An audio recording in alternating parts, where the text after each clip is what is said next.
Sorry about that. Welcome, everyone. I'm Tom Farrey, Executive Director with the Aspen Institute's Sports and Society program, the mission of which is to convene leaders, facilitate dialogue, and inspire solutions that help sports serve the public interest.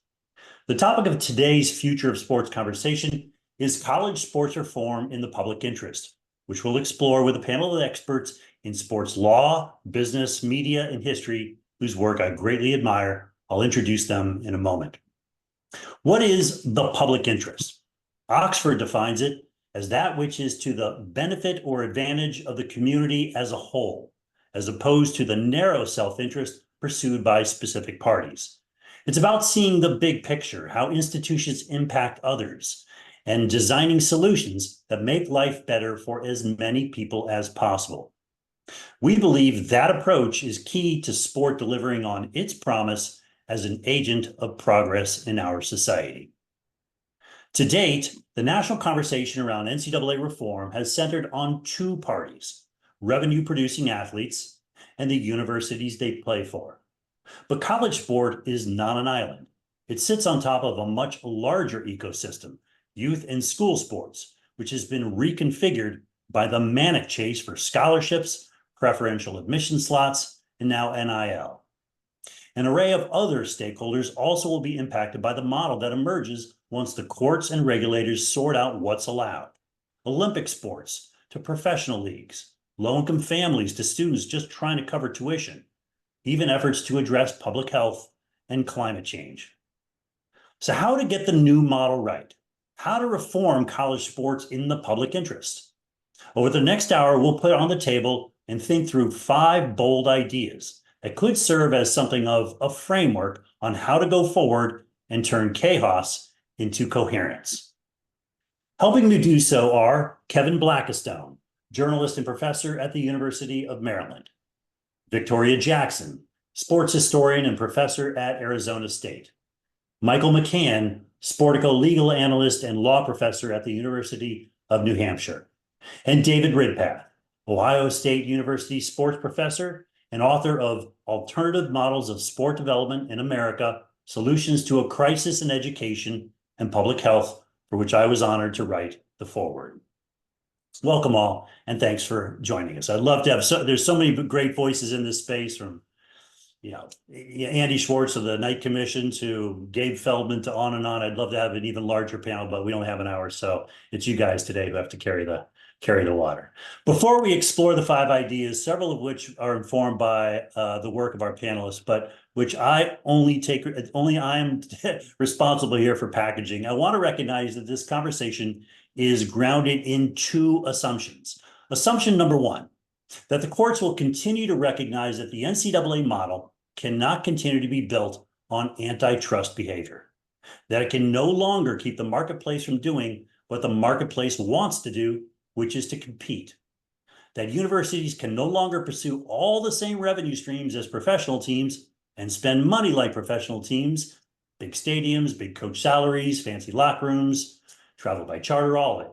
But then say the one area where we're amateur is player compensation. Now we're all going to agree, right, to cap athlete compensation at X without any agreement from the players.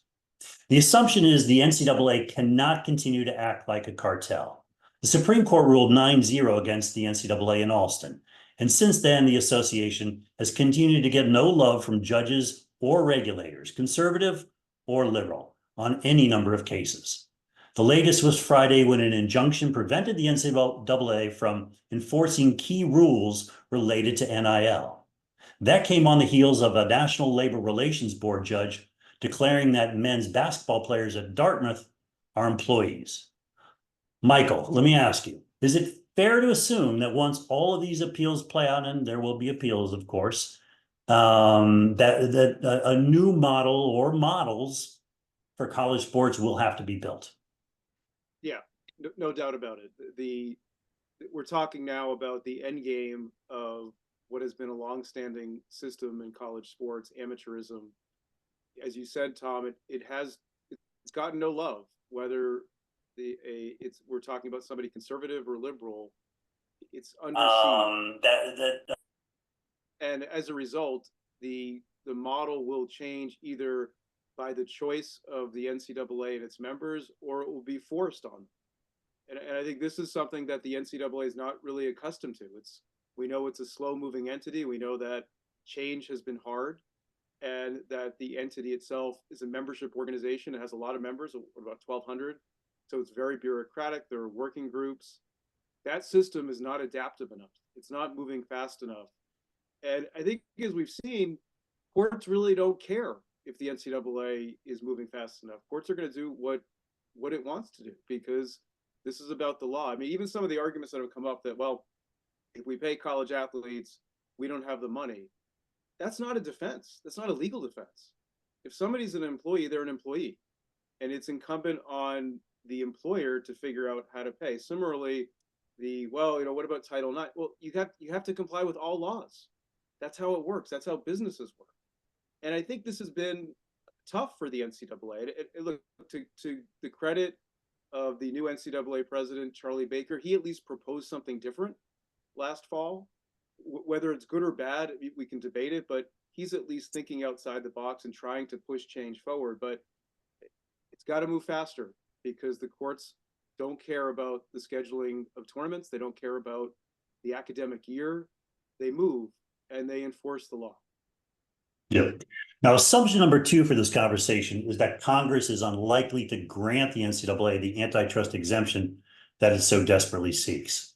That for all the money and time spent lobbying on Capitol Hill, and I think there's been, 11 hearings to date, none of which have led to a bill moving out of any committee, that Congress won't step in, that it realizes for all the disruption that NIL and the transfer portal have introduced, the college sports seems to be doing just fine. More fans, women's sports are taking off, upwards of $20 billion flowing through NCAA programs, and now a $7.8 billion offer from ESPN just to keep the rights to show the college football playoff. So, Michael, again, I mean, is it fair to assume that Congress won't try to put the genie back in the bottle for the NCAA? Yeah, I think if the genie was going to appear, it was 2021, before NIL statutes went into effect. That was the moment where Congress could have acted to pass a federal bill on NIL, and it did nothing. Despite there being what I thought was pretty wide support among enough members, but it didn't happen. State laws went into effect. It's really hard to sort of now tell states, we're going to change the law for you. It actually creates issues of preemption. There are potential legal challenges, even if Congress were to do something, including under equal protection. But it seems very unlikely that Congress is going to take action at this point. It's an election year. Many members, as we get closer to November, are going to be leaving DC.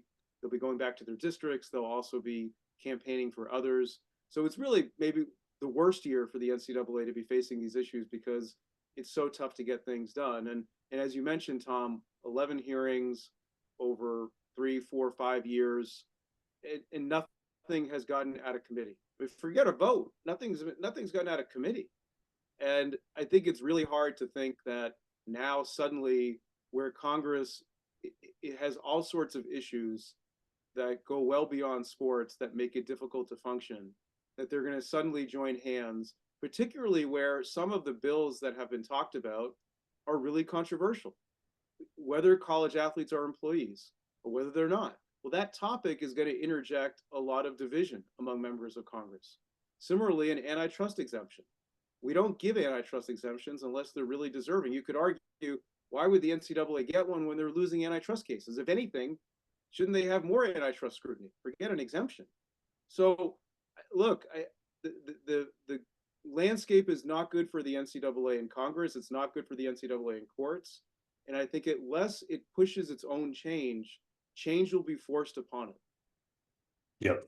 So, okay, let's just do everyone a favor then, and let's skip ahead to what's next, right? So with one acknowledgement that the ideas that we're going to put on the table here are big and hairy. They are designed to stimulate new thinking. They're directional and need pressure testing, which we'll do today. But hopefully they serve as something of a framework to take next steps. All right.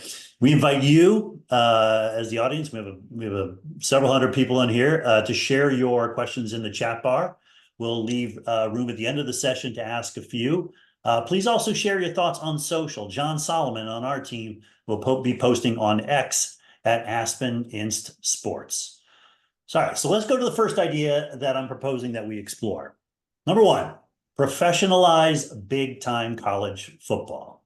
So schools, of course, could treat all employees as all athletes as employees with everything that comes along with that: salary, workers' comp, social security, collective bargaining, perhaps. But do they really want to get into that with their most high profile teams? Do they really want to pay the quarterback more than any faculty member or the university president? Does the sport entertainment arm of the university overwhelm the purpose of the university itself?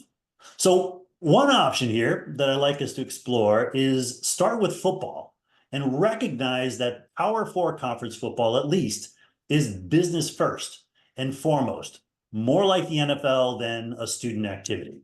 Have credible outside vendors. Let them bid on running that business. Could be private equity, could be the NFL, could be others, whoever. The university would provide the trademarks, the licensing, the stadium, etc. The consumer product would look the same. It's still, I'm with the University of Florida, it's still Florida Gators football. Yeah, the vendor could be secured via RFP with, I don't know, 10-year contracts or contracts aligned to the end to the term of media deals.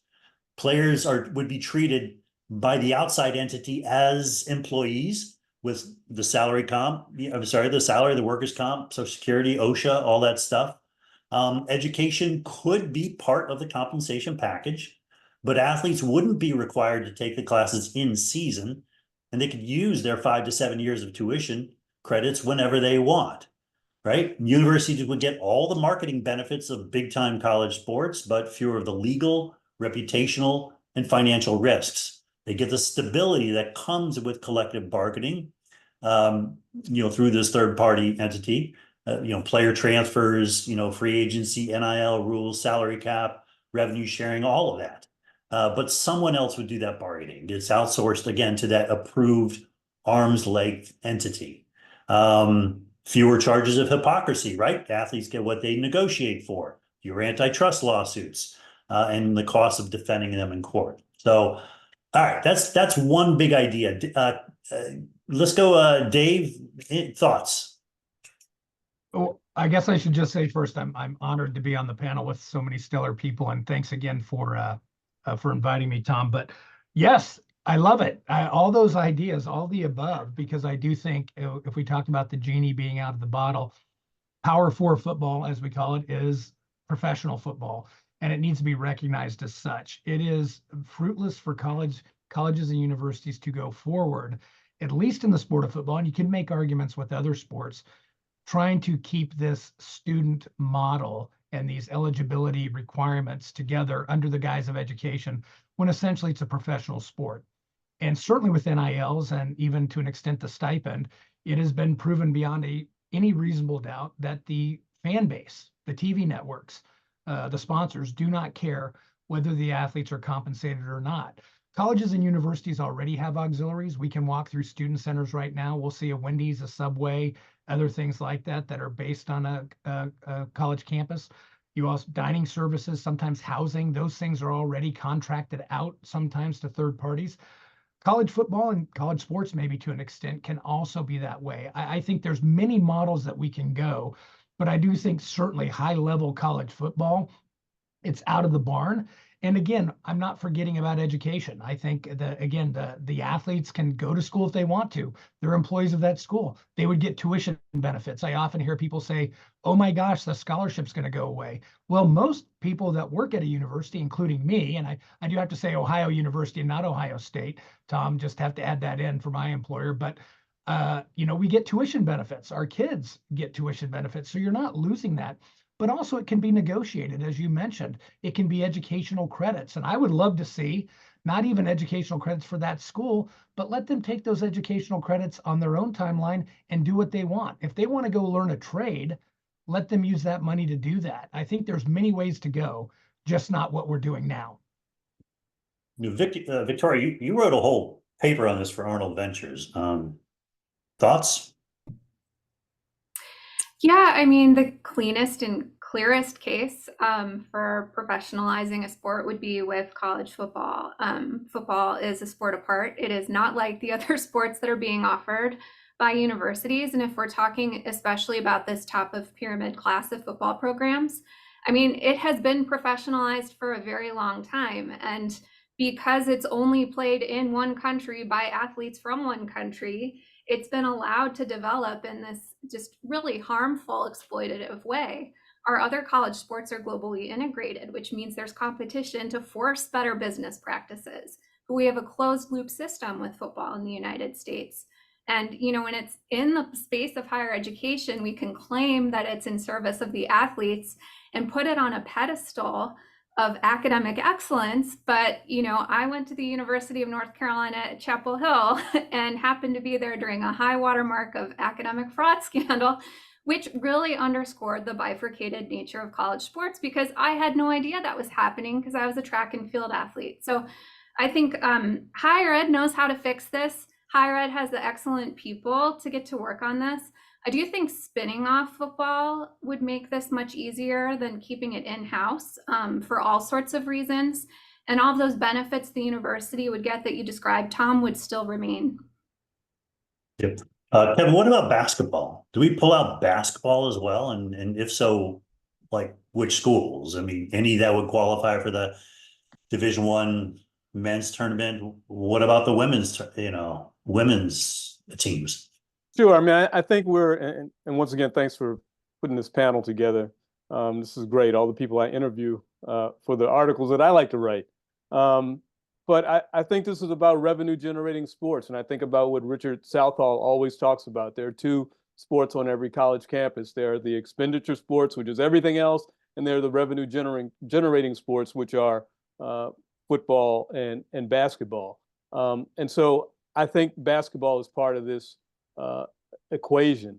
And, you know, it's hard for me, it's impossible for me not to look at what college athletics have become in terms of the revenue generating sports and not think of the plantation economy paradigm that it fits into, where you have teams made up of rosters that are made up of 50% Black males who are generating all this revenue and not reaping the benefits in terms of be it salary, be it workers' compensation, be it long-term health care that they need, because you can get CTE when you're in college. It just doesn't happen when you become an NFL player. And so they need to be cared of, and we need to think about this. You know, this is a social justice issue, Tom. It's not just about, it's not just some conversation about what happens on a college campus. And I have to celebrate today one Ernie Chambers, 86 years old. Just saw he announced that he's running for office again in the state of Nebraska. And Ernie Chambers in the 1980s was making this argument that players need to be treated, that Cornhuskers need to be treated like the employees of the institution for which they play. And we have to remember that. And I'm just glad that we finally have this argument in the forefront and people are actually listening to it.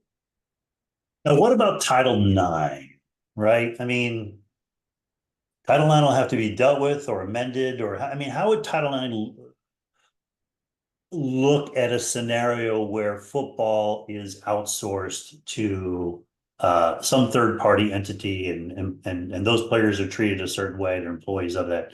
I mean, Michael, any thoughts on how to think through the Title IX implications? I think we'd have to look at the specifics of that relationship between this outside entity and the school. The closer the nexus between that entity and the school, the more likely Title IX applies. So there's not necessarily sort of a clear answer to that. I think we'd have to figure out, you know, we're kind of thinking aloud of spinning off football from the school, but I presume the school would still have a considerable role in this program, right? Especially now, maybe it's just licensing its name. I don't know. Maybe it's like a pro league, and you just put sort of Alabama on the players. I mean, that would suggest more separation. I think the other interesting part to this will be if they're employees, there are federal laws on ensuring equity in terms of pay by sex, and we could see discrimination lawsuits brought over equal pay that we have seen in the workplace. So schools will have to be mindful of that as well, particularly if we say men's and women's basketball players are effectively performing the same job, right? Because they're doing the same work, they have similar schedules. So there are a lot of legal issues that will have to be resolved. But again, like, there are barriers, but they can be figured out, and we put smart people together, and solutions can come up. And honestly, the more the athletes have a voice in whatever they do, the more likely whatever they come up with will be deemed okay by courts, right? Because then you have the stakeholders involved. Gotcha. All right, well, let's move to idea number 2, which is to create more non-employee models for teams, right? We're all familiar with the narrative that if football and basketball players are employees, then athletes in all other sports must also be, and schools can't afford that, so they'll just have to cut non-revenue sports, including many women's and Olympic sports. But is that true? And is that the only path forward? Athletes as employees, or no program at all? In the Dartmouth case, the NLRB judge declared men's basketball players to be employees of the school because coaches and administrators control their schedules. That's a key word.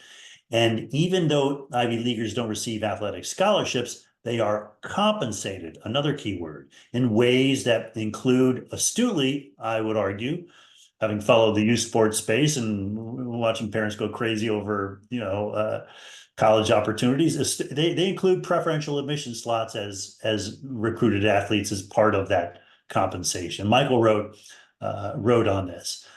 Michael, are there ways to offer college sports in which athletes are not employees? Sure. And so if we look at the test, as you mentioned, Regional Director Sachs sort of laid out why they're employees in her view, and the view of many others.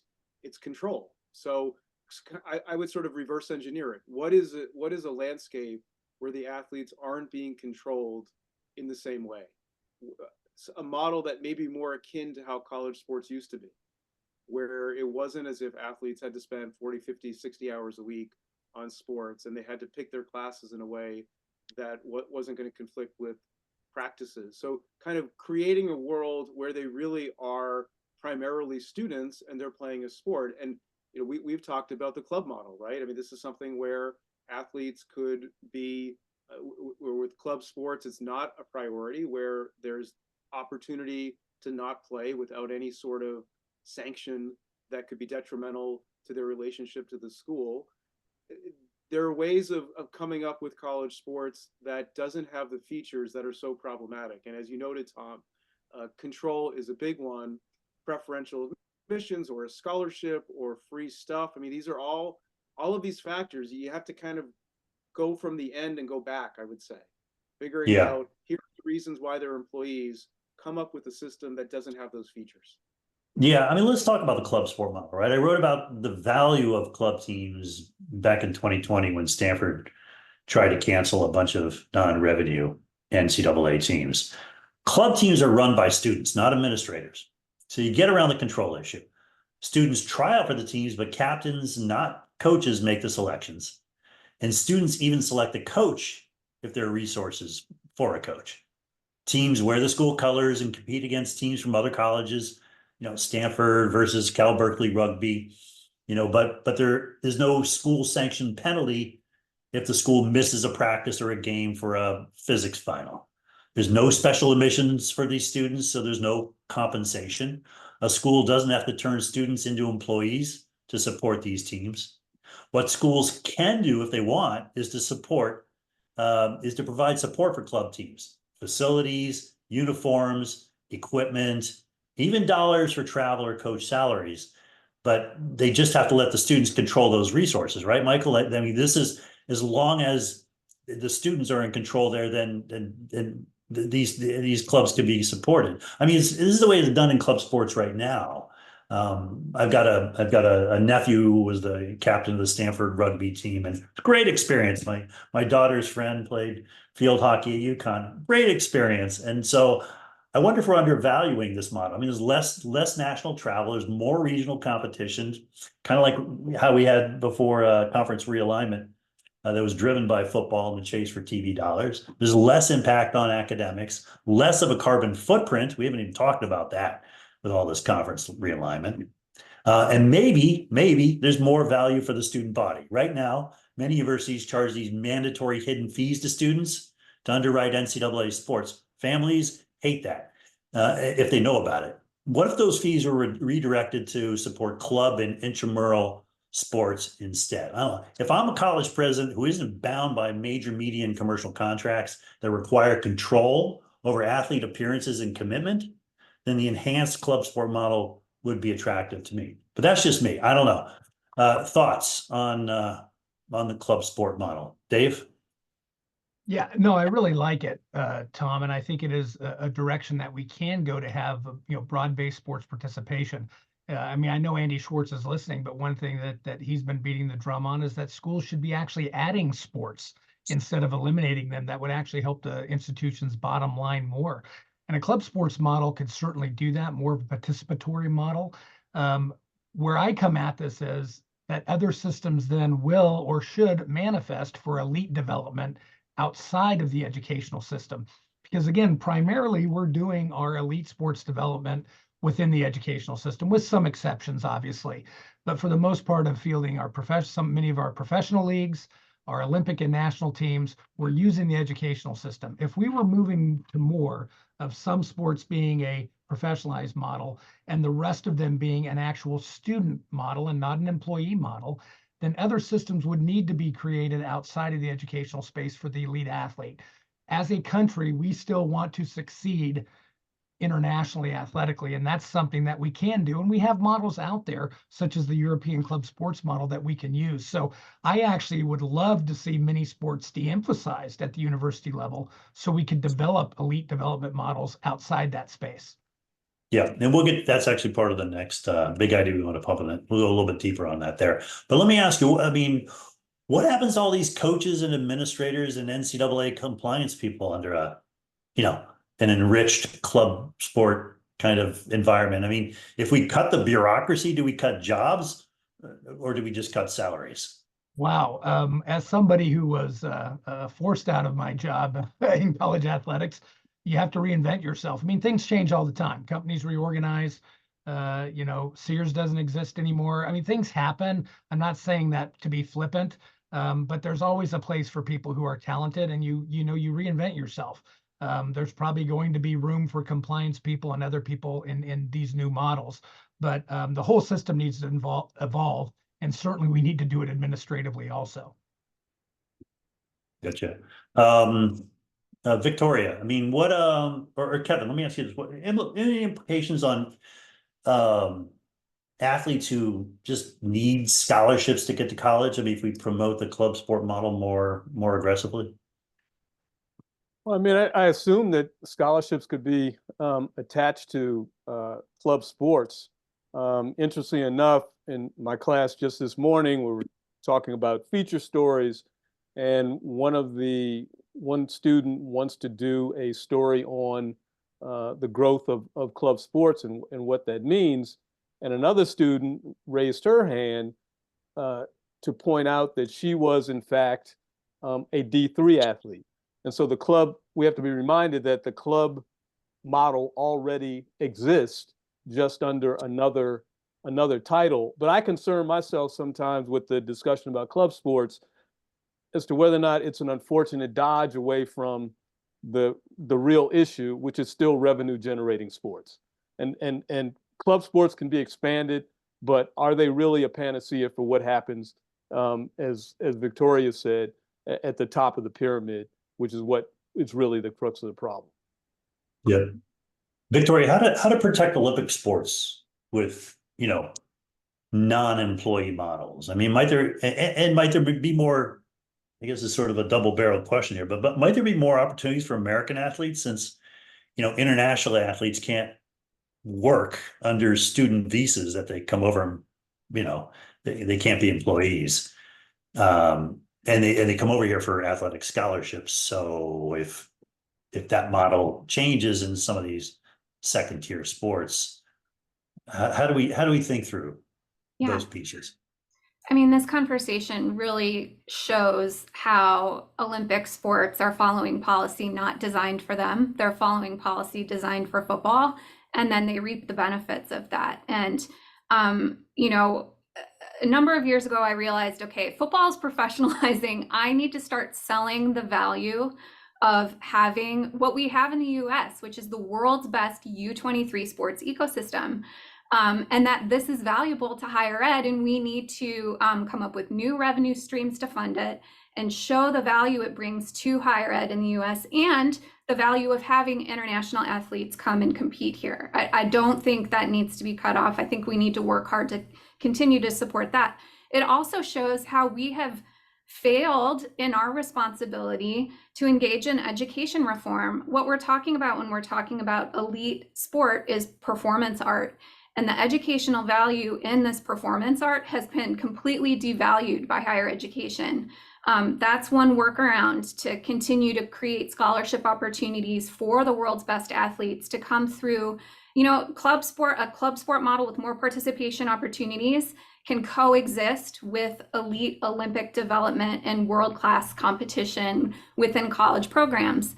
And another piece to this is, you know, thanks to Title IX and elite sport development taking place within schools in the United States, we have an educational civil rights law on the basis of gender, which means we have the system that all supports women athletes in a way that, you know, the world is only playing catch up to.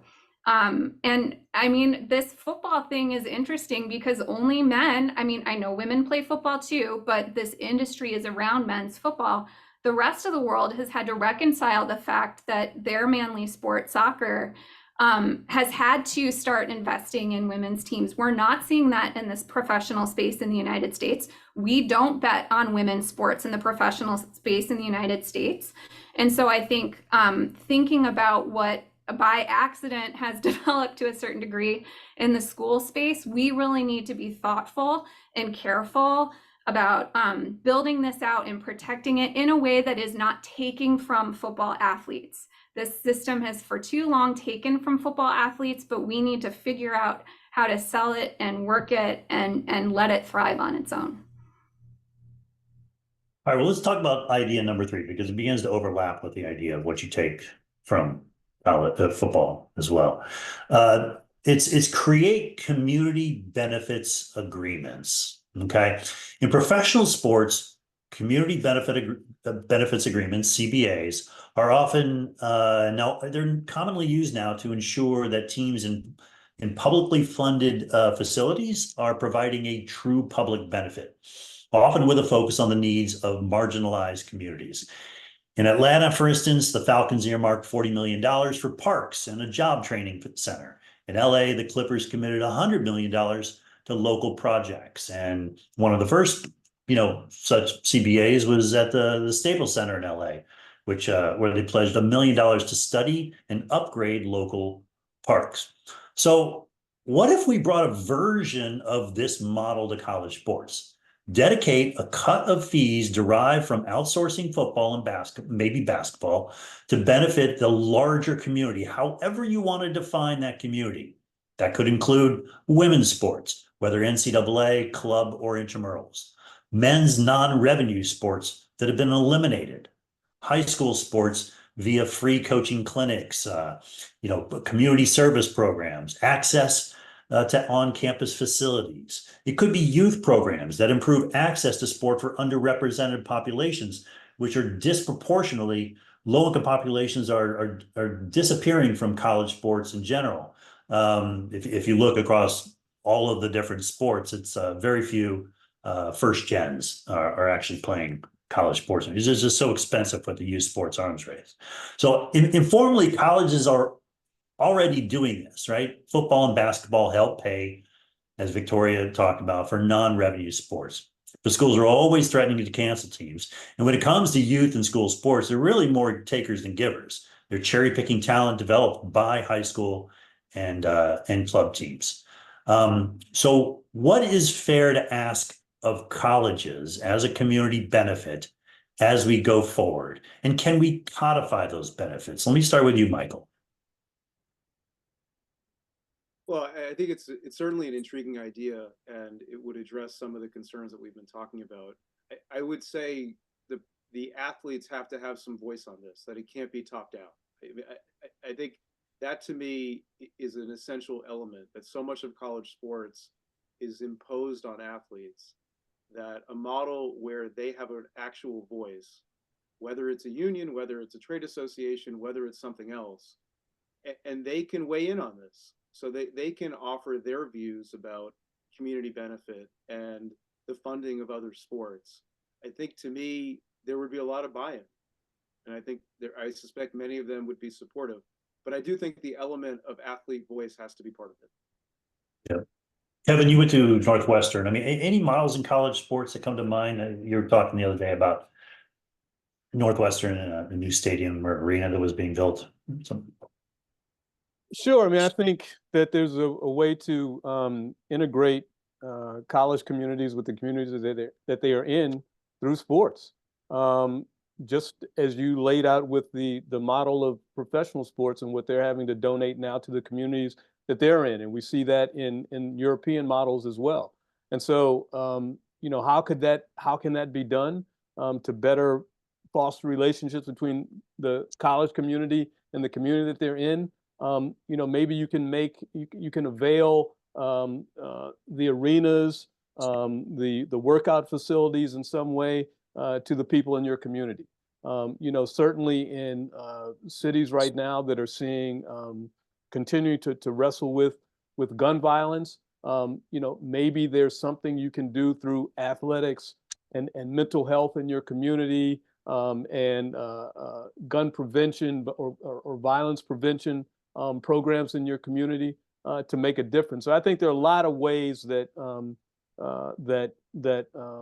that colleges and universities, through athletic programs, the money that they bring in, all the talent that they have in a university system, can help the communities that they exist in. Dave, you spent time in Germany writing your book. Any models from abroad to draw insights from? Right. And as I mentioned, and I certainly hear what Victoria is saying about, the best U23 athletic development system does exist in higher education in America. And I agree with that. My argument still is, maybe to counter that a little bit, is that even under that model, they would still likely be employees.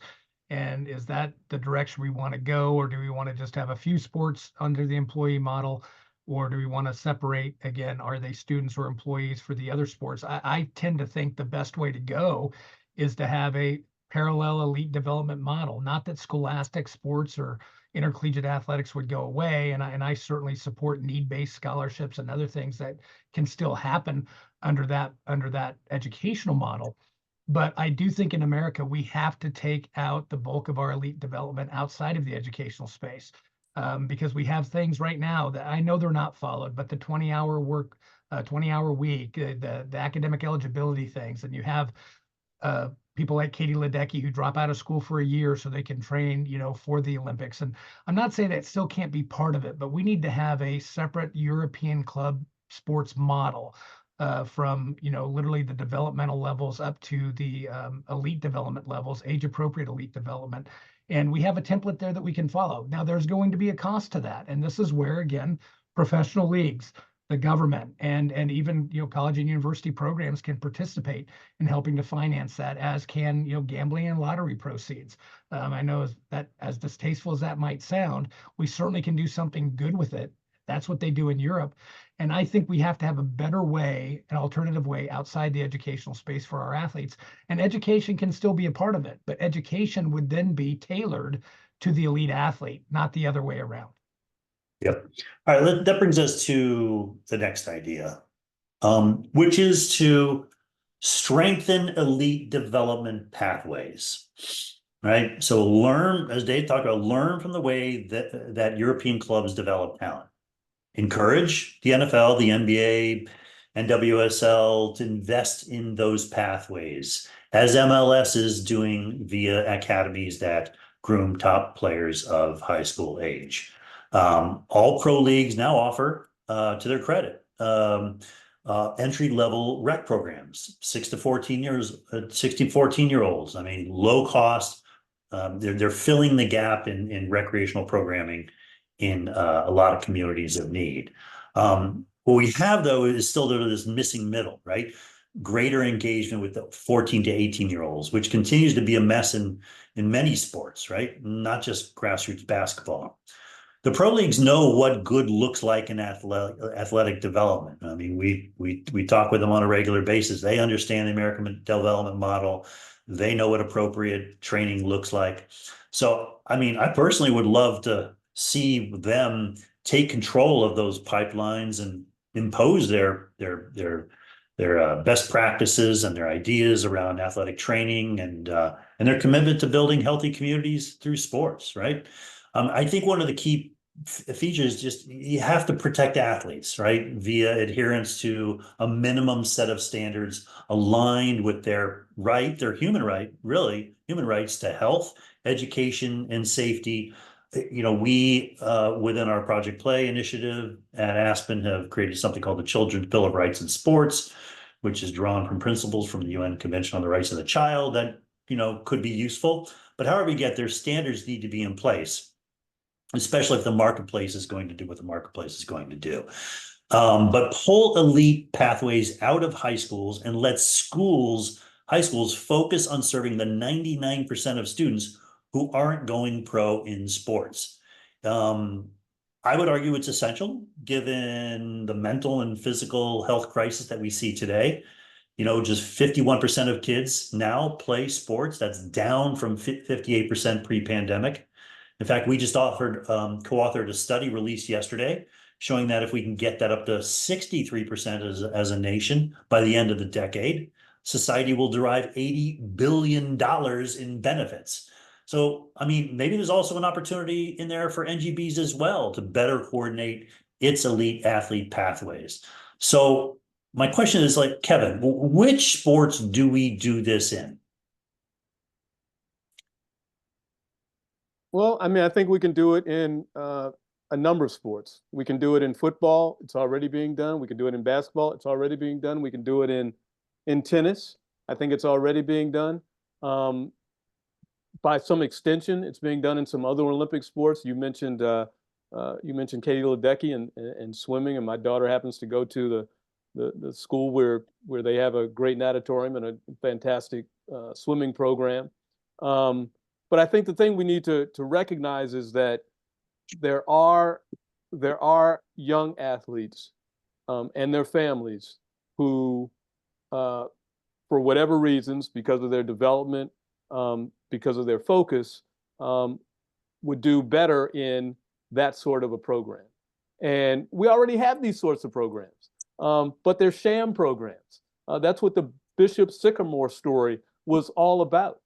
We had a basketball program here in suburban Maryland, which was basically a basketball team in a warehouse that was disguising itself as an online high school for kids, which wasn't. It was just a basketball factory. And so we have these programs already, but we need to streamline them. We need to protect, as you said, the kids that are in them, but we need to recognize that that's okay. If kids want to develop under that program, that's fine. My daughter, for a short while, was heavily into ballet, and there's several schools within Washington, D.C., which are focused on developing that skill for those kids, and they provide education as well. So these are not new models. We just need to understand they're there and embrace them for youth sports as well. Yep. Victoria, quick thought before we move on to item number 5.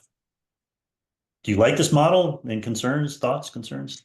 Yeah, well, I'm thinking about how many of our social welfare functions operate through schools in the United States. Like, many children in our country get meals at schools, and welfare checks happen because they're going to school and that sort of thing. And if we want to institute universal play opportunities and make them equitable, the infrastructure we have in schools really serves to help with that. And, you know, the mission there can be scholastic and casting a wide net and participation opportunities for all. That said, like education is not equal in this country. You know, there's been a lot of research looking at participation gaps, and schools are as segregated as ever, especially in the North, unfortunately. And so, you know, the Women's Sports Foundation did big research around the 50th anniversary of Title IX, and, you know, the participation gap shows that girls of color and girls from lower socioeconomic backgrounds are underserved, and the number of sports offered at those schools is very small comparatively with heavily majority white schools that are 90% or more white, and there are a lot of them. It's not that it's a small category. So I think, you know, if we're building structures outside of the school system, thinking about access, inclusion, you know, those are hard things to build in a world that is very unequal and segregated, and at least schools are a starting point. Yep. That's a nice transition into item number 5, which is to embrace overall sport system reform. To recognize that college sport isn't the only sport institution in transition, that leaders are calling for a rethink of the way we deliver sport in the US from the grassroots level up. Reflect on findings from the Commission on the US Olympics and Paralympics, which will deliver its recommendations in March. Encourage policy that recognizes holistic sport system needs. Redesign college and Olympic sports in tandem, as Victoria has argued. I would add youth sports to that mix. The US is programs rich and systems poor. We see that in our work. You can see it in the research we produced on the world's 12 leading sports systems. The US gets a C for youth sport participation rate, that 51%, and a D in terms of government support. We top the Olympic medal count, but that's largely due to our size and our wealth. Per capita, we rank 40th in the world in terms of medals. So let me go back to very quickly, Victoria. I mean, how should Congress look at this moment? Oof. Well, I mean, I can't tell you how hard I've been trying to show leaders of higher education that there's this broader American sports ecosystem redesign conversation happening, and we can't just take 18 to 22-year-olds and pull them out and set them aside over here. And actually, it's higher education's job to be joining the effort to redesign the American sports ecosystem, and we should be leading on this front rather than advocating for a completely separate governance structure and bodies for the college space only. So I encourage everyone on this call to join the effort to get higher ed to look at what's happening with the Commission on the State of the U.S. Olympics and Paralympics, to see that higher ed needs to be part of this conversation and driving it. And again, it just really underscores how far removed from what the mission should be we have gotten. Community serving, how, you know, this relates, the decisions we make in the college sports space absolutely affect the way high school sports look, youth sports look, Olympic development looks, and please join that effort and conversation. And I think if you don't, like, you might not be running college sports anymore. I mean, you know, NGBs have a lot of potential. They run championships for masters athletes and senior athletes and youth athletes and U20 athletes. And there is a world in which those NGBs are running college championships too. And guess what? Your coaches are members of associations that very much work with those governing bodies also. So the transition would, to a certain degree, be seamless. And I feel like I'm going off, so I'm going to hand it back to you, Tom. We keep going. Well, listen, I want to say we've got about 7-8 minutes for audience questions. And for that, I'd like to bring in Vince Manharis on our team. He's our lead on school sports and coaching topics. Vince, what you got? Hey, everyone. Thanks for joining. Lots of questions, lots of peculiarities around the models that are being proposed. Unfortunately, we can't get to all of them. The natural starting point is the employment implications. And so we have quite a few questions here around the impact of employment rulings. So particularly around Division I, AA, Division II, Division III, NAIA, and junior college. Specifically, Jim asks, I coach cross country at a Division III community college. The NJCAA, which is the Junior College Athletic Association, usually follows the NCAA rules and regulations. If athletes are universally considered employees and we need to come up with a way to compensate, my fear is we will eliminate sports. Any thoughts? Thank you. Who wants to take that? I can jump in. I do think that it's a bit of a sleight of hand when we talk about, dropping sports. Again, most college athletic departments are not paying for themselves. They are using student fees, and I don't think student fees per se are evil, so to speak, to support sports programs at colleges and universities. I think we're spending way too much on them. So again, the university can decide what sports to support. If indeed at the community college level, let's say where Jim is, that these athletes are determined to be employees, the simple solution is stop treating them as employees. Have them be students, right? And you'll be moving to more of a club model. And that may not be something that your community college is interested in. I think it probably should be, because it would help increase enrollment. You likely could add many more teams to the student base there. So it's very clear that if you don't want your students to be classified as employees, or your athletes be classified as employees, don't treat them as employees. Again, we're the only country in the world that's doing this. And, we need to look at doing something different. And the first start would be is we pay the ones that are employees, and the other ones that we don't want to be employees, don't treat them that way. Can I jump in for a second just to build on David's point? I mean, this is something colleges should be thinking about right now, because here's the thing: if you wait and you're a college and the athletes are recognized as employees, and if they form a union, good luck terminating it then, because at that point the NLRB plays a role, or the state labor agency, which will restrict termination of a bargaining unit. So I would be, what David just said, this is something that colleges should be thinking about today, not in 2025 or 2026, when at that point they're really reactive and the law may not let them be reactive. We can move to a few more questions. There is a couple Title IX impact questions.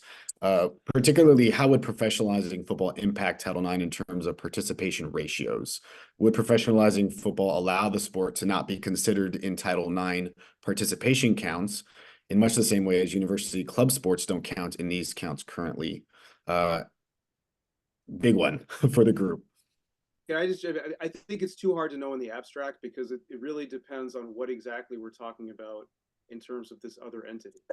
I think, to me, a key factor would be, what is the specific relationship between this other entity, the spin-off thing that runs college football, and the school itself? And I think until we know the details of that, it's hard to give a sort of persuasive or assured answer on Title IX. I think there's just too many features to that.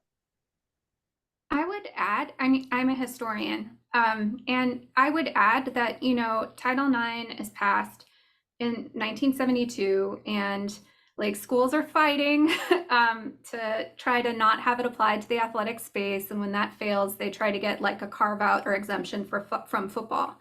There were there were restraints in place that held the business of football back in the 1970s. And it's the schools that lead the effort to break down those barriers. They bust the NCAA's TV monopoly, and they're running football like a business, after this period in which the Title IX regulations are being drafted and developed by the late 1970s. And I think that is a very different world and moment from the world and moment we are in the 2020s. College football is professional already. It's that athletes are underpaid and they don't have a bargaining unit. And I would just recommend, sorry, this is a prop that you weren't expecting.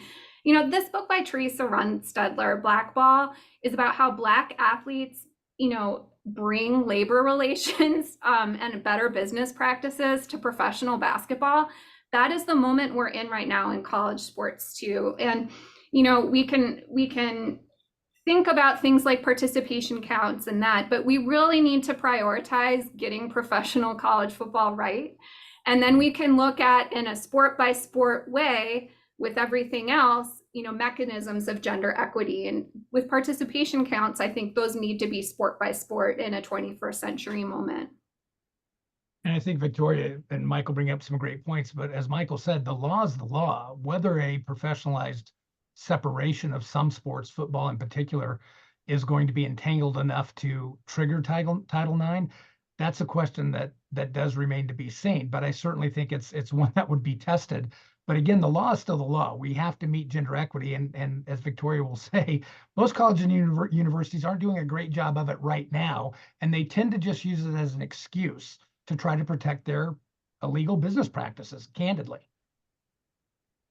Yeah, and I would add real quickly that, I mean, we should remember the purpose of Title IX too. The reason we use the equity the lens is to grow participation among female, which is done to a degree, but there are a bunch of girls and women who really don't have access to the system, and it's in part because they just simply can't afford the youth sport, the pipeline, the arms race, really. So as we go forward, however this thing gets designed, how can we keep that, front and center, that sport needs to be accessible to all kids on campuses and leading into the end college. Just create the policy in ways that recognize the core purpose of Title IX as it relates to sports.